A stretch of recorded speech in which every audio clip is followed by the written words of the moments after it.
La bataille d'Austerlitz, le dispositif français. Le maréchal Soult est à droite, autour de Puntowitz, avec quelques détachements s'étendant au sud jusqu'à Sokolnitz et Telnitz. Il fait face au plus gros des forces de l'ennemi. Le maréchal Bernadotte est à Jerichowitz. Le maréchal Murat, lui, est positionné au sud de ce village. Le maréchal Lannes est positionné au nord sur la route de Brunn à Austerlitz, un peu avant Bossetznitz, s'appuyant sur la colline du Santon fortifiée par les soldats du général Claparède. Les réserves sont en arrière du maréchal Soult et du maréchal Bernadotte.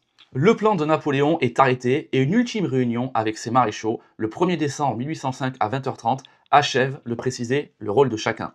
Pour soutenir le maréchal Soult, qui devra contre-attaquer quand l'ennemi aura quitté le plateau de Pratzen pour se ruer sur la droite française, l'empereur, avec sa garde et la réserve de grenadiers, appuieront l'attaque de Bernadotte sur Blosowitz, où la droite adverse va déboucher par la route d'Austerlitz. Napoléon compte ensuite revenir sur la gauche russe par un changement de front et couper ainsi cette aile sur la route d'Olmütz, d'autant plus sûrement qu'elle sera davantage avancée vers Telnitz.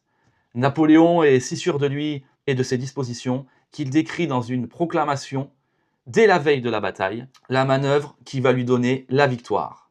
Et le soir du 1er décembre, délaissant son quartier général à Orca, il parcourt la ligne de ses troupes à la lumière des flambeaux spontanément allumés par ses soldats débordant d'enthousiasme. Les Austro-Russes, en contemplant ces feux de joie, s'imaginent que leur adversaire, résigné à la défaite, brûle leur cantonnement.